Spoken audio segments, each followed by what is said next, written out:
In the wake of the simultaneous absence of both Nigeria's Chief Bola Ahmed Tinubu and Kashim Shettima, the country finds itself at crossroads, with citizens once again questioning the state of leadership in the country.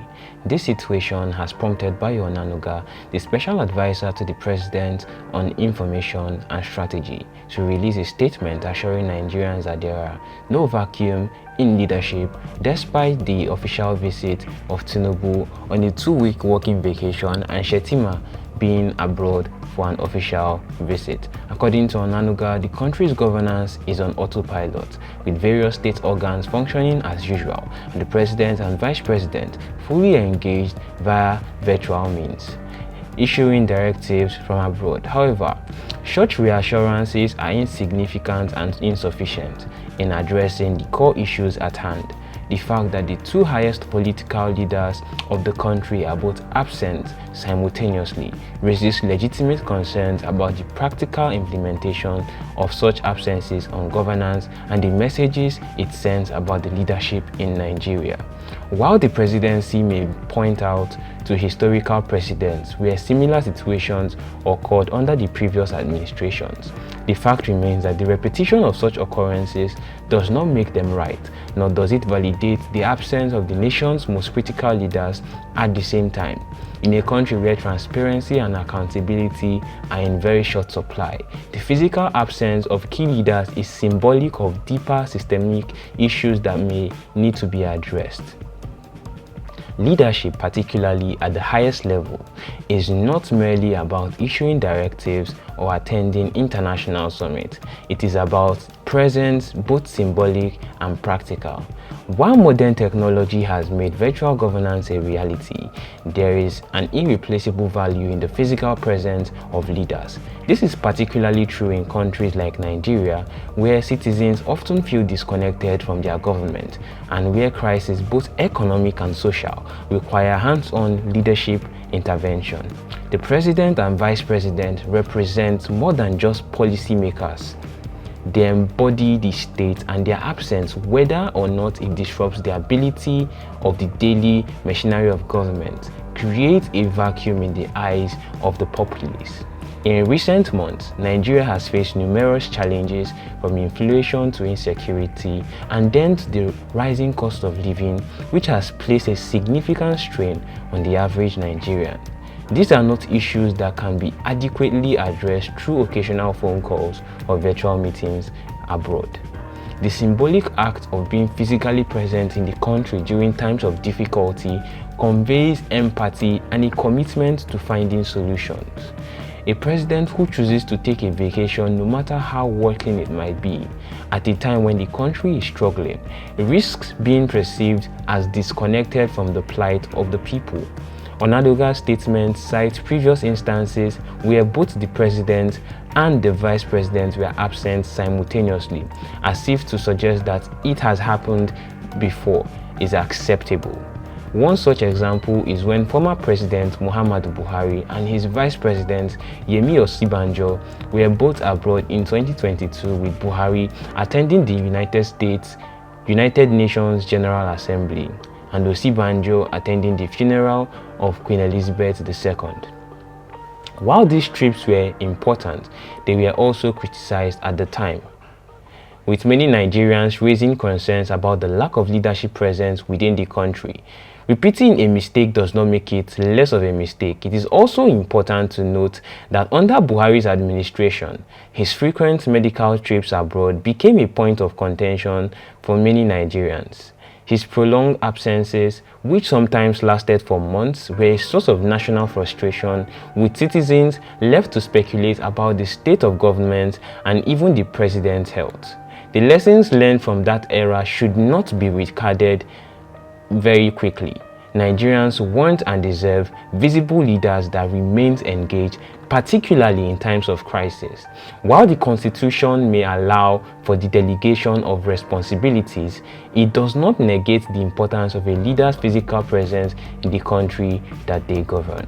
One of the key points made in Onanuga's statement is that the Nigerian Constitution does not explicitly require the physical presence of the president or vice president within the country to fulfill their duties. This argument, while legally accurate, misses the point. Just because something is not constitutionally mandated does not mean it is the best interest for the nation. Leadership is about more than meeting the minimum requirements stated and set by law. It is about setting a standard of excellence, of being present for the people, and of understanding the challenges that are on ground. In today's virtual age, where remote work is increasingly common, it is easy to argue that leaders can manage the affairs of state from anywhere in the world. But governance, particularly in a developing country like Nigeria, cannot be compared to corporate remote work.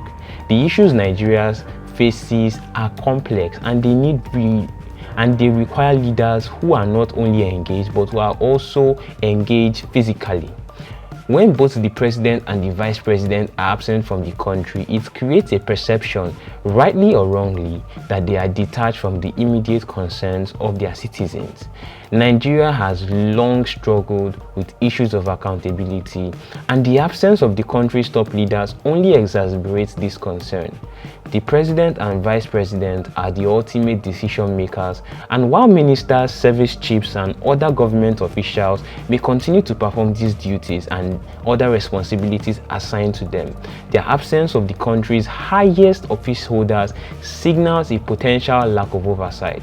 This raises important questions.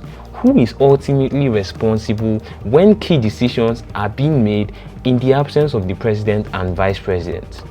And how can the public hold their leaders accountable when those leaders are not even physically present to answer their actions? In times of political and economic turmoil, citizens look to their leaders for directions and reassurances. When those leaders are absent, it creates uncertainty and fuels distrust in the government's ability to effectively manage the nation's affairs. The president and the vice president have a responsibility to be present to demonstrate that they are actively engaged in solving the country's problems and to ensure that the government is functioning as it should be. While Onanuga's statement seems to downplay the significance of both Tinubu and Shettima being out of the country simultaneously, it fails to address the core issue. Leadership is not about issuing directives from abroad. It is about being present for the people. The fact that previous administrations have allowed similar situations to occur does not make it right in any way. Nigerians deserve a government that is not only functional but also visibly engaged with the challenges the country faces in a time of economic hardship and widespread discount from the absence of president and vice president. This sends a wrong message to the people. Leadership requires presence, accountability, and responsibility, of all which are undermined when the nation's highest leaders are absent from the country they are sworn to serve. Obidient Family TV. Meanwhile, the presidency has reacted to concerns raised by Nigerians over the absence of President Bola Ahmed Tinubu and Vice President Kashim Shettima. The president is currently on a 2-week vacation in the United Kingdom and has recently visited France, while Shettima is in Sweden for a 2-day official visit, raising concerns over a leadership vacuum in the country. The special advisor to the president on information and strategy, Bayo Onanuga, however, in a post on X, said Tinubu and Shettima are fully engaged with the nation's affairs even while they are away. His tweet reads in part,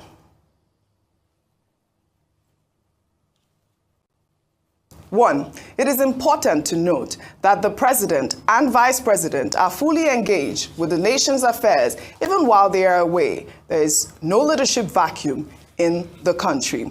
We had a similar situation in 2022 when former President Buhari and former Vice President Osinbajo were found to be simultaneously out of the country. President Buhari attended Onga 77, while Osinbajo participated in the burial of Queen Elizabeth II.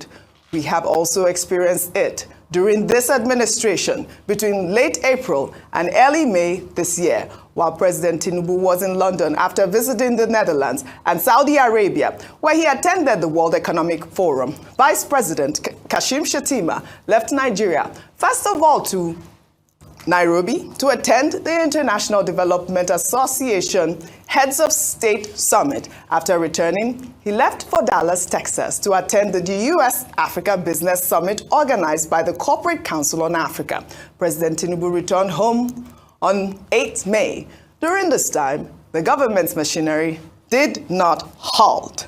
Finally, the Constitution, a testament to our adaptability in the virtual age, does not explicitly require the physical presence of either the president or the vice president in the country at all times to fulfill his duties. Obviously, the outrage in Nigeria is because of what we are experiencing at the very moment, and both our leaders are out of the country, despite what the Constitution says. Dr. Abati. Okay, let's just take the issues. I think they are fairly straightforward. Number one, Nigerians have the right to ask for their president. I've cited an American president before on this program in a book titled "The President is Missing," when the president disappeared just for 3 days to go and have a dental surgery. And there was outrage. And the book, talks about how that matter was resolved, and the journalist who raised the alarm was right. Number two is that Nigerians are now saying, where is our president? This is a question they ask all the time. But the substantive issue that is before us now is that the president is away on a working vacation, which I say is an oxymoron. The vice president is off to Sweden, where, we're told he's going to have an official visit government officials, have bilateral engagements. So both of them, they have left the country. So you remember that apocryphal story about Nnamdi, whose father on a sick bed asked the question, Nnamdi, all of them here, who they shop? So I think we should ask them in Aso Villa that who they shop. Mr. Onanuga says there is no vacuum. However, Section 5 of the 1999 Constitution gives the president powers to delegate authority to either the vice president or any of the ministers that he may so choose. But further in that Constitution, Section 145, Section 146 says if the president is going to be away for any reason, for a certain period of time, either due to incapacitation or private reasons or whatever, he must hand over to the vice president and transmit a letter to the National Assembly. No letter was transmitted to the National Assembly. The vice president has just been there, functioning. Now the vice president himself, they say on the authority of President Tinubu, has gone abroad. So that's why I say, who they shop?